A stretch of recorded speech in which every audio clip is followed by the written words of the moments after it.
Hi, my fellow doctors.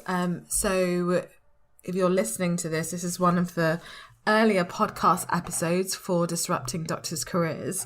And to be fair, I am relatively new to podcasting in this form. So you may be aware that we have run hundreds and hundreds of webinars through Medic Footprints. And I get many a question or comments, or I get many a comment from fellow listeners and doctors saying, hey, we love your podcast. And I'm like, what podcast? And so clearly I get the impression that even though our webinars, they're live, they're visual, you can watch them, I get the impression that a lot of people are probably just focusing on the audio whilst they're pottering about doing other things, because we usually play them at lunchtime. And it was this that really brought me on the journey of looking into podcasting predominantly as an audio experience. And myself, I actually didn't start listening to podcasts on a consistent basis until probably about 6 months ago. And so going back to the question for today's episode, how and why would a doctor set up a podcast? So how and why would you do that? And in order to address that question, I have invited one of the most prolific podcasters in health tech, Tjaša Zajc. So she has a 5-year history of podcasting in health tech. She's got a journalistic background, and she basically will share her insights about how she's managed to position herself on a global basis as an expert in health tech by interviewing leaders within this space. So the questions and the points that we focus on is, how and why would you set up a podcast as a doctor, and to learn more about her experience, really understanding the value of setting up a podcast and some of the measurable returns that you would consider. And finally, as someone who is highly influential in your space, what opportunities could podcasting itself offer to you in your sector or your space? So have a listen. It's a really great episode, and I hope that helps inform you on whether podcasting could in fact work for you.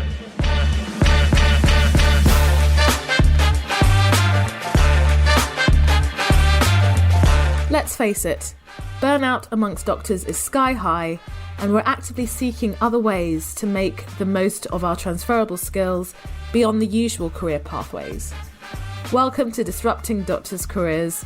I'm your host, Dr. Abena Bubbs-Jones, and I'm on a mission to connect 1 million doctors across the world with the best in diverse career opportunities. Hey, Tjaša, thank you so much for joining me today. Thanks for inviting me to the show, Abena. Great. So for those of you listening, I featured on Tjasha's podcast, host of Faces of Digital Health, not too long ago.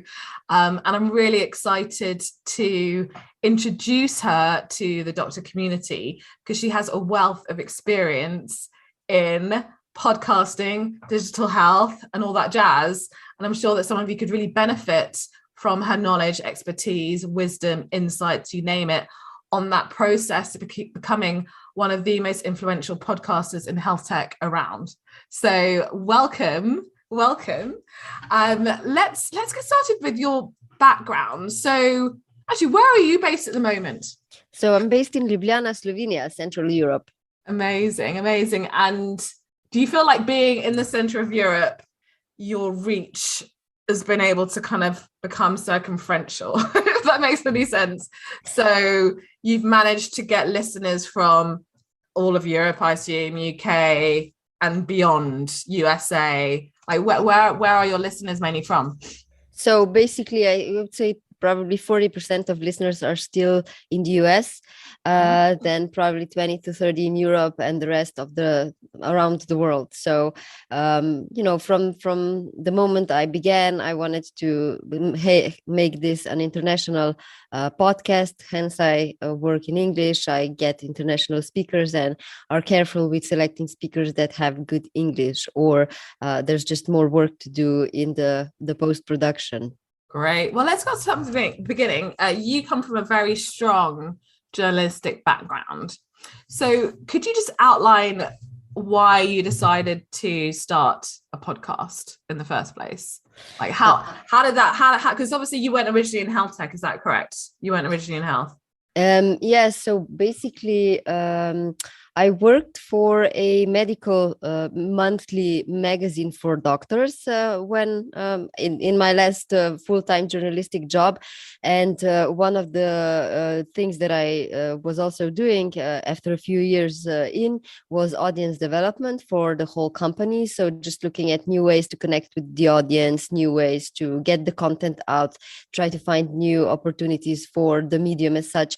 So so I thought, let's start podcasting, So we did one podcast that was in Slovene. That was because the company that I was working for had a financial newspaper and a lot of other magazines. And one of those magazines was also this medical journal that I was working for. And given that we had many sister kind of companies or magazines across Europe, because we were owned by a Swedish company, and the same brand was present in many countries across Europe, I thought it would be great if we had an international medtech podcast that would be able to connect all these kind of separate divisions in different countries. Eventually, so I started doing the podcast in English, but then I changed that job, and I still wanted to keep doing the podcast because it was a way for me to still stay in journalism. It's just the profession that I still love. So that's why I kind of continued doing the podcast. Brilliant. So how long has it been now? It's been 5 years now. How many episodes? A little bit over 200, approaching 210. So when you first, that's impressive, I have to say, that's really impressive. So when you first started this journey, could you imagine 5 years down the line, you'd be still doing it, motivated, interviewing influential speakers? Is that what your intention was? What were you thinking when you first started? So I kind of did, because from the get-go, my goal was for this to be a long-term commitment and more or less to see where it will take me in 5 to 10 years time. So I was focused more on that than on other metrics that might potentially discourage me from continuing, So at the beginning, I was just publishing one episode every 2 weeks. And then 2 or 3 years ago, I just started doing one per week. And once I started doing that, it was really hard to just go back to just one every 2 weeks. So I'm now running a weekly podcast, which has its own challenges. We may dive into that a little bit later. I definitely imagined myself still doing this after 5 years. And are you still enjoying it? Yes, very much. More every day, because after a while you just you get into the hang of what it takes to prepare a show, and you can really rethink what is it that you want to achieve with the podcast, what kind of messages do you want to put out, what kind of content do you want to create. Some things get easier, new challenges arise, as with anything. Sure. So as you know, today's focus question is how and why would you set up a podcast as a doctor? So from all of your learnings and insights over the years, why would doctors want to set up a podcast? Like, what have you seen? What are the main reasons that doctors have actually gone out there and put their voice out to the world in a very vulnerable way in some ways? Well, it depends on what kind of podcast do you want to have. Or do you want to have a podcast where you're the only speaker and you just talk to the audience, have a very short message that you want to put out, or do you want to do interviews, or do you want to do even different sorts of content? Like off the top of my head, one reason why I would imagine doctors might want to start a podcast is if they feel like they're not being heard. And we know what a hierarchy looks like in healthcare and medicine. So that would definitely be one way of trying to amplify your message and see if it resonates with someone else. So it could be either for advocacy, it could be just to, so if you do interviews, to expand your network, to meet new people. When you're talking to new people, you get new ideas, you reflect on your own story, your own challenges, and how you could get past them. There's various options. Once you get a hand of it, it can bring speaking opportunities, networking opportunities. If you're running a business, it might be easier to get in contact with people just because you want to maybe do an interview with them. So there's a really wide range of benefits that you might get if you dive into this space.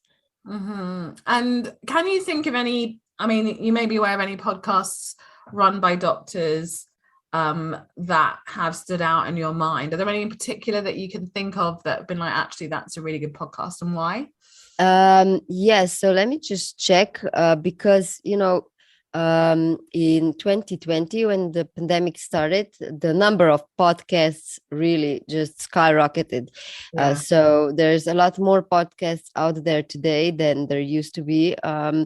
And many doctors, nurses started their podcasts. You can go to the Health Podcast Network to find all sorts of podcasts. So one that is just kind of on top of my mind. Let me just find the name of it. Just a second. Oh yeah, of course. So the podcast by Kevin MD. So Kevin MD, He's just prolific. Yeah. He's kind of like the influencer, thought leader, very vocal, very known because of his newsletter, because of his blog posts, and now also has a podcast. So he's just kind of the first one that comes to mind. But if you go to the Health Podcast Network, you're going to find a bunch of other podcasts as well. Hospitals from the US have their own podcasts, such as Mayo Clinic. So there really is a lot of content out there already. So it's if you the question wasn't how would I advise people to do podcasts, but I kind of feel that that's something that might be useful for people to hear. And so if you are thinking about doing a podcast, obviously the first thing to do would be to just see what's already on the market, see what kind of messages people are putting out, and then try to figure out how do you differentiate, how are you going to position yourself to be different than others. That's like the number one thing that you need to be clear about if you want to just stand out, and you have to stand out in your own way to attract audience. I think you've made a really, really good point there, because from what I understand, the podcasting market is not saturated, probably one of the most undersaturated if you look at all the other mediums that can be used. So there's lots of opportunity there. But at the same time, if you're going to release a podcast, it's really important that you can provide something different or bring something different to the table, as you've just described. And I guess that could come in many forms. But as you mentioned, Kevin MD, I mean, as I said, he's a prolific, he's in a category of his own, like to the category of one. And that is because he's built his own brand even beyond all of his mediums, right? And he does not appear to be afraid to speak his mind on various topics. So when going back to some of the formats of podcasting, which kind of format would you choose for what kind of purpose? So sometimes podcasters will start a podcast because they're doing it for a very specific reason, whether it's gaining reach, whether it's business reasons, whether it's selling. I'm sure there's a lot of selling going on in podcasting, and informational, educational. So when doctors are considering the format of their podcasts, can you walk us through a few options that are quite common and why they're used for different purposes? So if you have a strong opinion, and don't mind sharing your opinion if you are very articulate, if you potentially even write a lot, if you already have an established brand because of your specific opinion, then I think a show where you can just, share your thoughts is good. So you don't really need other speakers to be in there. That's one format. So basically a monologue or of a blog post that you wrote, or thoughts, or something that you wish people to know. That kind of a format can even be shorter than longer interviews, for example. And that can be a good thing because people are busy. So it might be easier to build up the audience because of the short format if the content is good. The content. And how short is short? Are we saying what, 15, 20 minutes or something like that? I mean, even less. I know of podcasts that last for 5 to 10 minutes. So Wow. the key thing there is to just be very consistent in publishing. So that's one of the key components that you need to keep in mind when starting a podcast, that if you do decide to do this, just don't do it now and then at the next one in 4 weeks, and then 3 episodes, one after the other, and then nothing for 2 months. You really need to be consistent. Decide, you can start just once a month, or once every 2 weeks, or once every 3 weeks, but just make sure that you're consistent in your publishing, because in essence, to succeed and to just kind of retain audience, apart from having good content, is also to start forming a habit with the audience, so they keep coming back because they're used to just hearing your voice every second Thursday in the month, right? So that's one way. And on the second hand, if you're really just more curious about what other people think, or feel a little bit less secure about your opinion, or just know that maybe you are too sensitive that somebody would criticize what you think, then a format where you basically talk to others and just let other vocalize their thoughts might be something that you would be more comfortable with. So Tjaša, you chose the interview format as your predominant format, is that correct? Yeah, I did. Why did you choose that? I guess just because I was, going from the journalistic background. So as a journalist, you always explore, you always search. I'm driven by curiosity. I'm interested in things, and just, I'm not an expert in everything, but I do like to talk to experts. So that was my decision. Brilliant. I mean, I love the interview format myself.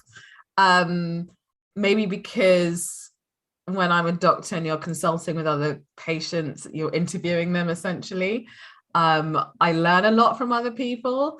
And I think initially, you are a bit scared about how much you share your thoughts and opinions. But if you're getting feedback, positive, or even negative feedback, it means that people are listening. Exactly. People are listening, they're interested in what you have to say. And, it's really important to have a diversity of voices and representation, right? And so, if you're someone, and like speaking to the doctors who are listening, if you are someone who feels like your voice or what you have to say isn't being represented in the wider market, why not share it with the world? I mean, it's, today it's so easy to do, and so using so many mediums. Not everyone wants to look amazing when they're doing a webinar or even brush their hair, because I know some people just do it in their beds. And this is why the audio version of podcasting can actually be quite convenient also for a lot of people. But let's talk about the technical elements behind it, because I know that some people are like, what do I need to even just get it started, right? So tell me, I mean, Tjaša, what does someone need? They're literally saying, right, I'm going to start a podcast. What are the kind of basic steps that they would take to actually get to episode number 1? Yeah, so I definitely would say that, you can start small. You can leave the quality of the audio for later episodes, when you really decide that this is something that you want to invest your time in. So for a very brief start, what's enough is a quiet room, the best one being the bedroom, because there's a lot of there's carpets and just blankets in the bedrooms usually, so the sound is usually really good there. There's no echo usually, because of all these environmental factors. So you would just need a Zoom and a computer and a quiet room to start with, if you really want to do just the audio podcast. After a while, of course, you can start thinking about equipment such as having a proper microphone, maybe using something more podcast specific to Zoom, using post-production software. There's already a lot of these very easy to use things out there.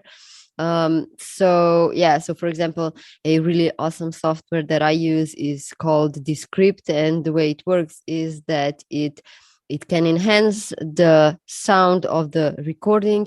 You can edit the recordings very easily and then export them before publishing.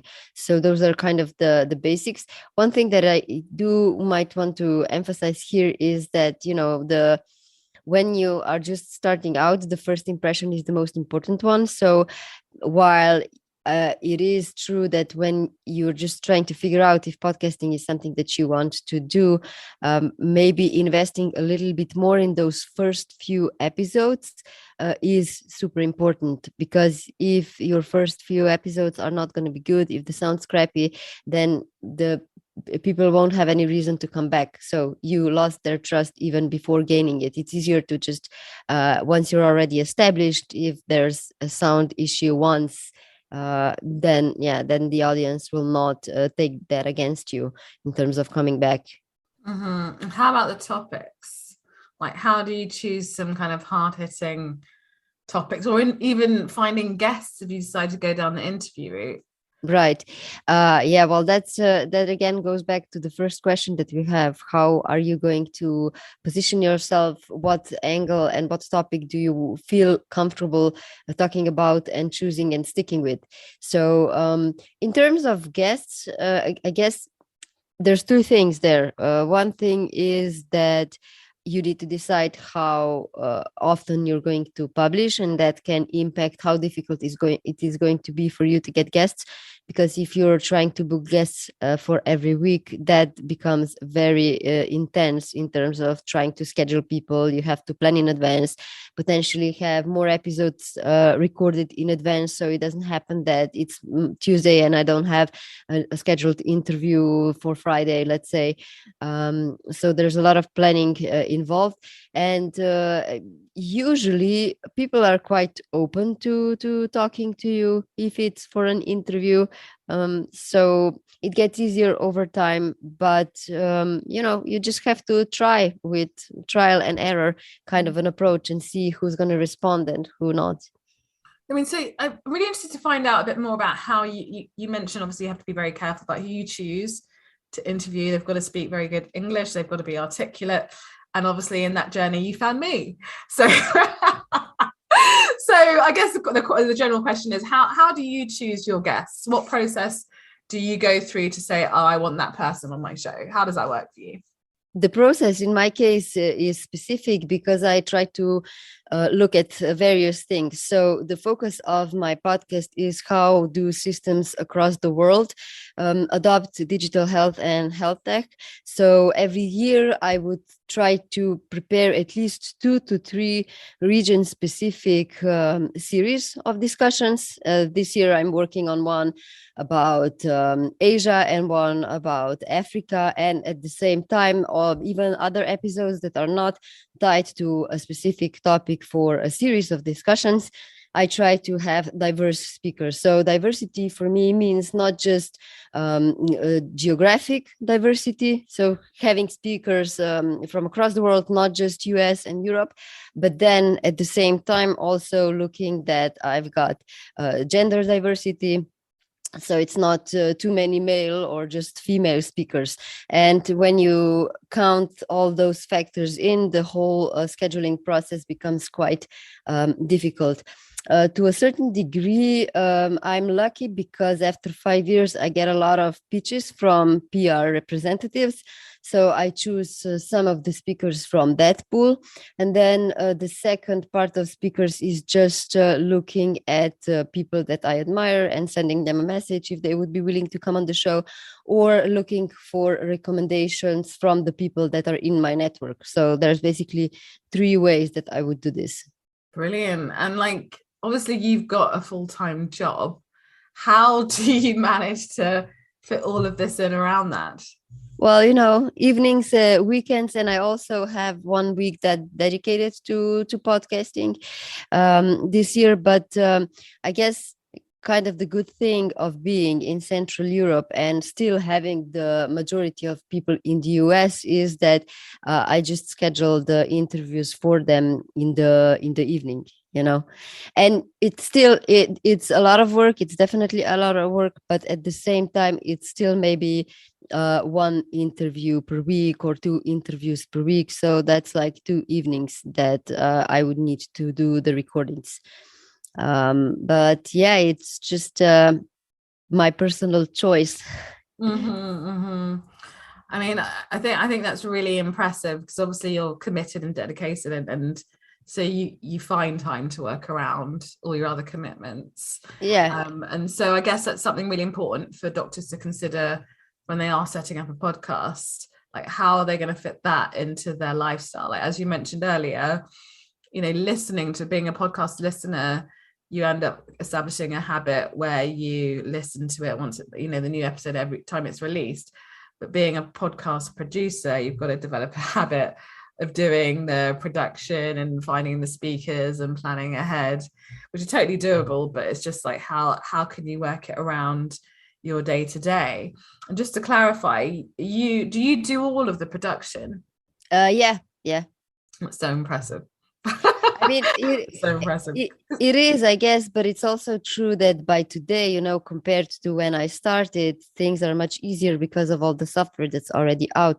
So for a while, I actually had some help with post-production, but now the software that I mentioned before, Descript, is actually so awesome that I just need one click to get rid of all the filler words, and the editing is simple. And I like to re-listen to the interviews that I do just to recall what the important messages were, because that's how you learn. If you just have a discussion once, maybe 1 or 2 things will stuck with you, but if you actually put the effort in the post-production and re-listening what the person was saying, then the impact on how much knowledge you retain is different. So that's why I like to also do the post-production myself and do the recaps of episodes on my own. So, and you are the author, so you can decide how much effort you're going to put in each of these steps based on what you want to achieve in the end. To me, the knowledge enhancement and the understanding of the ins and outs of the digital health industry is what I want to get out. So it's important for me to really analyze what was said. Okay, brilliant. And moving on to measurable returns of podcasting. So as I kind of indicated earlier, some people are looking to podcast for the purposes of getting their voice out there, for business reasons, for marketing reasons, for sales reasons. In running your own podcasts, what are the key metrics that you look at to determine whether you are doing a good job? Mostly I'm just looking at the number of downloads and just assessing how those numbers change over time. And because my numbers keep rising in terms of the audience, that's good enough for me, because my primary focus and my primary mission is to give out diverse and quality content. That's why I also have a little bit of a problem with sponsors. I'm very conservative around that, because as quickly as you go to take on sponsors, that might impact the content or the quality of the content that you're going to put out. So if I do decide to do a sponsorship, it has to make sense from the editorial perspective first, before anything else. Mm-hmm. And how does it generally work with sponsors? Do they come to you? Do you go to them? Like a bit of both, I guess. Like what do sponsors want out of a podcast anyway? Well, I guess it depends on the client that you work with, but I would think about sponsors once you really want to turn this into a professional kind of a side gig or full-time gig. And then, you've got different models that you would go through. But in essence, it's all about also the sponsors getting their voice and message out, similar as any other form of marketing. Okay. And I guess one of the benefits of podcasting is that it's always going to be there. It's not going anywhere, right? So there's a legacy for that recording to just be available and be found at any time. Yeah. I mean, in terms of sponsors, there's always different routes you can go. So, for example, there's dynamic ads or just baked in ads. So, for example, if you do dynamic ads, that means that you would just publish an ad for a certain period of time. And after a while, if somebody would listen to the episode from the past, that ad wouldn't be there anymore. So there's various models that you can take and go after. Okay. And the baked in ads are the ones where it's actually just part of the where you would actually have to manually change and cut something out and repost it, so that wouldn't be there anymore. Brilliant. And just going back to yourself as someone who is highly influential in health tech, what opportunities has running this podcast offered to you as an individual? Okay, so it's I wouldn't really consider myself influential. That's the first thing. But thank you. How many downloads? How many years? How many episodes? Those numbers really? No, yeah. Those numbers aren't public. But thanks for the compliment. To me.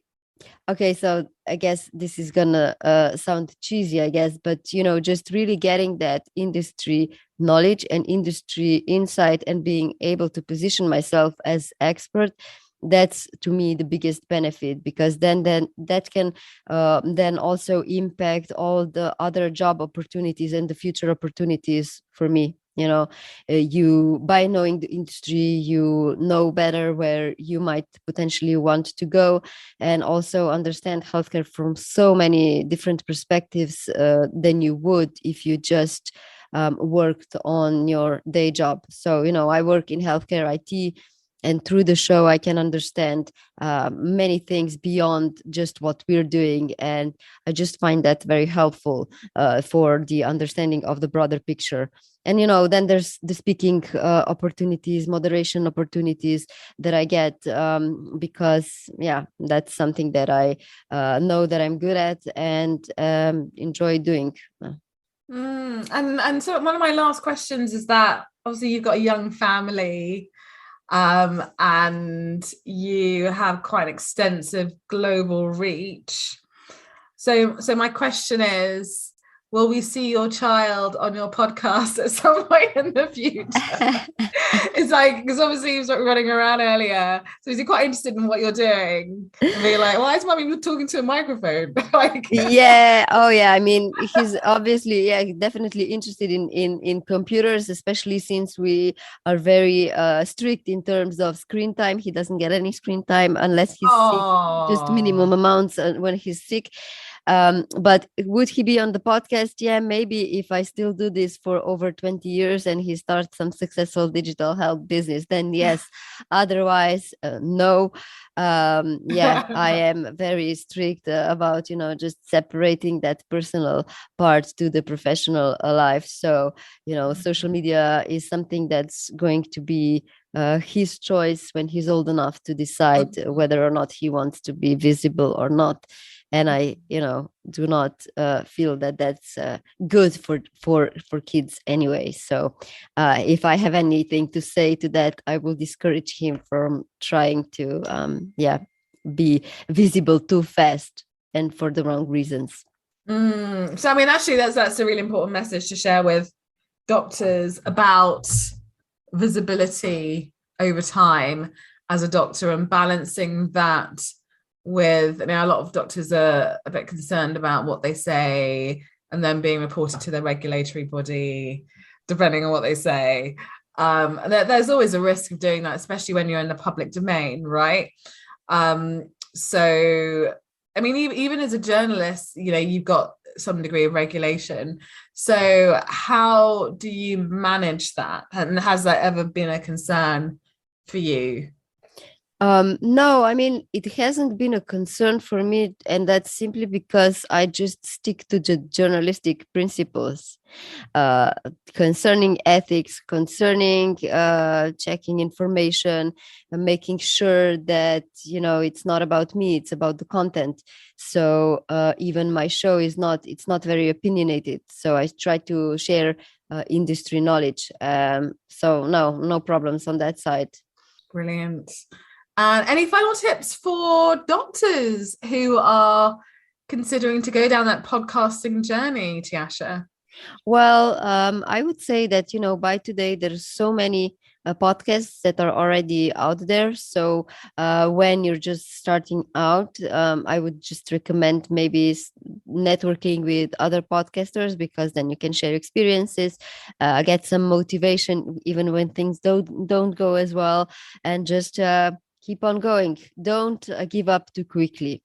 Yeah, I mean, I think that's excellent advice. I mean, it's a very new podcast. I have to say, I have not been listening to podcasts until very recently. And actually, one of the first podcasts I consistently listened to, that podcaster is now one of my coaches.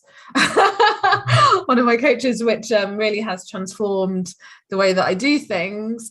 And then, having featured on quite a few podcasts over the years, and more recently, again, just going through that experience as an individual has really helped me to understand the different formats, what can work, and really also understand the back end of it, so the things that we've discussed, such as some of the metrics, like you mentioned, that downloads is one thing you look at, but also making sure that you keep the industry informed, and for others it's purely about money and reach and all of that stuff, and it's fine.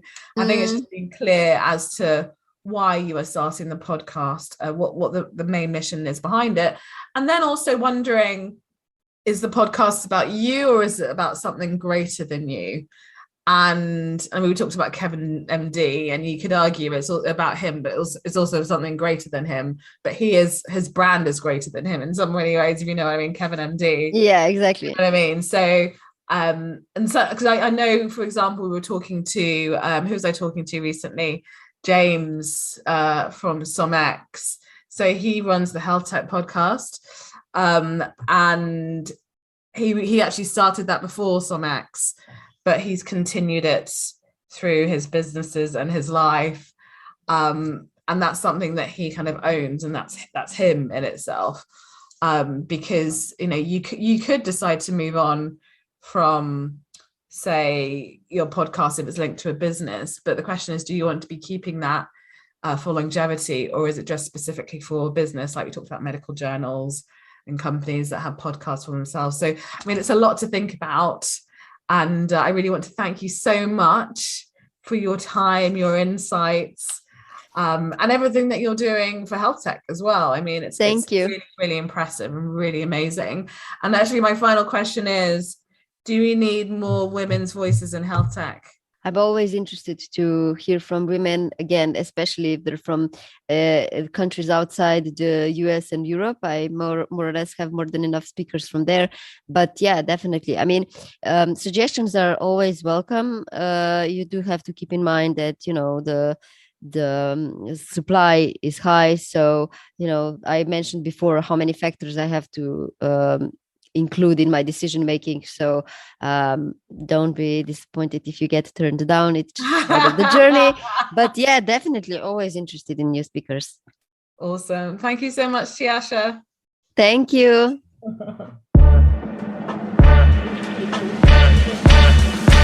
I hope you found that episode useful, and if you did, please don't forget to, number 1, subscribe. Number 2, leave a really positive review to make sure that these kind of episodes get out to your friends and across the world, because we really want more doctors' voices to be heard across the world. And the problem is it tends to be drowned out by everyone else in health. So if you have something really useful to say, and I'm pretty sure you do, then consider podcasting. And if you have any further questions, please feel free to also connect with me on LinkedIn and we can chat. Anyway, until next time.